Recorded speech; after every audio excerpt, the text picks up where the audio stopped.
Imagine que tout à coup, tu perdes tous les liens qui t'unissent à tes amis, ta famille et même tes collègues. Mieux, en fait, tu décides de prendre tes distances. Oui, tu l'as fait exprès. Tu es parti et tu t'es installé sur une île déserte et tu vis seul maintenant. Voilà, mon ami sympa, ce qu'est une vie d'ermite. Et voici ce à quoi cela ressemble vraiment. Christopher Knight, alias l'ermite de l'étang Nord, né en 1965. Knight est né à la fin du baby-boom, mais n'a jamais été vraiment heureux. À l'âge de 20 ans, il s'est isolé complètement et s'est construit une hutte délabrée dans la forêt du Maine. Ça aurait pu bien se passer s'il n'avait pas eu un petit problème. Il vivait au crochet d'autres campeurs qui restaient à proximité, et il volait leurs affaires. Il a vécu de cette manière pendant une durée étonnamment longue. Personne n'a pu le trouver ni l'attraper jusqu'en 2013, date à laquelle il a finalement été arrêté par la police.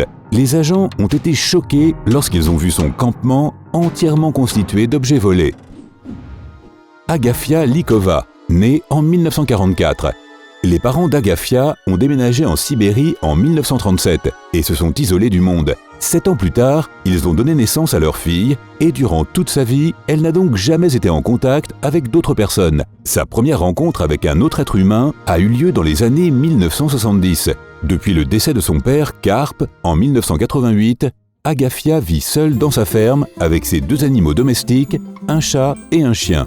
Elle a une maison en bois dans laquelle elle survit en utilisant ses 2 mains. Elle coupe du bois pour la cheminée, apporte de l'eau de la rivière et chasse pour se nourrir. En novembre 2019, elle a rencontré le dernier de ses proches, qu'elle ne connaissait que par ses lettres. Valerio Ricchetti, 1898-1952. La vie de Valerio a été pleine de mésaventures et de drames. Il est né et a vécu à Sandalo, en Italie, où il est devenu apprenti tailleur de pierre. À l'âge de 17 ans, il a émigré en Australie. Là-bas, Ricchetti a travaillé dans plusieurs endroits, mais il a fini par se retrouver sans le sou et avec le cœur brisé. Son dernier bien de valeur était un manteau, mais ce dernier lui a été volé. Il a fini par marcher jusqu'à une grotte à Griffith, en Nouvelle-Galles du Sud, et en a fait sa nouvelle demeure. Il s'est caché des autres et ne travaillait que pour subvenir à ses besoins, ainsi que pour agrandir et décorer son logement. Aujourd'hui, la grotte de l'ermite fait partie du patrimoine australien officiel. Noah John Rondeau, 1883-1967. Après s'être échappé de chez lui à l'adolescence et avoir travaillé comme ouvrier pendant 15 ans, Rondeau a finalement trouvé la paix dans les montagnes Adirondack à New York. À l'âge de 46 ans, il a fui la civilisation et s'est installé dans la région de Cold River. Là, il a fondé sa propre ville nommée Cold River City, dont il s'est autoproclamé maire. Il y a construit plusieurs huttes et même une petite ferme d'élevage. C'était un ermite très connu et plusieurs livres lui sont consacrés. Sergueï, né en 1985. Sergueï vit comme un ermite et est le gardien d'un vieux monastère oublié à 100 km de Chisinau, en Moldavie. Il a trouvé l'endroit 17 ans plus tôt, alors qu'il avait 18 ans. Il y a vécu pendant 2 semaines et a tellement aimé la paix et le calme qu'il a commencé à s'y rendre de plus en plus souvent. Il ne mène pas vraiment une vie d'ermite et revient de temps en temps dans la grande ville pour travailler. Mais il passe la plupart de son temps dans un village proche qui s'appelle Tsipovo, qui est pratiquement désert. Masafumi Nagasaki, né en 1936. Jusqu'en 2018, Nagasaki a vécu sur l'île de Sotobarani. Cette île tropicale est déserte depuis 1989.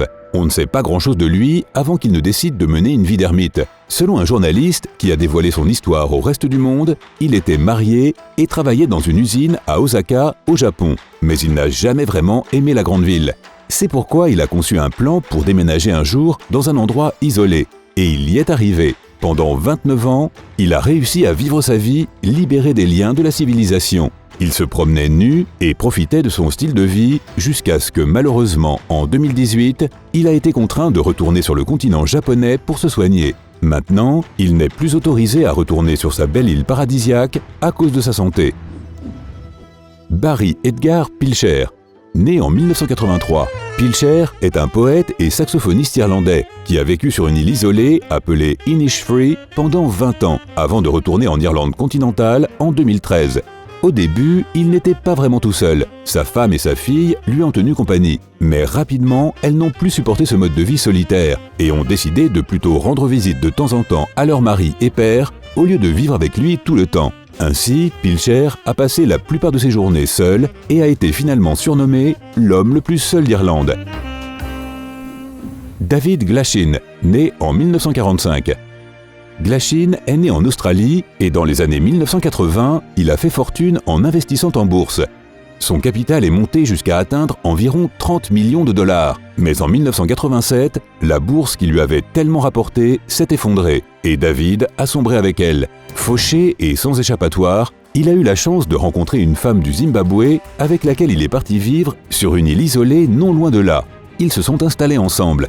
Là, ils espéraient construire un lieu touristique pour s'enrichir à nouveau. L'idée n'a jamais vu le jour et l'ami de David l'a quitté. Il est finalement resté seul pendant 2 décennies et il a trouvé le bonheur en tant qu'ermite. Zoé Lucas, née en 1950. Zoé est arrivée pour la première fois sur l'île de Sable, au Canada, en 1971, alors qu'elle était étudiante. Elle raconte qu'au départ, elle est allée là-bas à cause des chevaux. Il y en a environ 400 qui vivent sur l'île, et puis 7 ans plus tard, elle s'y est installée pour toujours.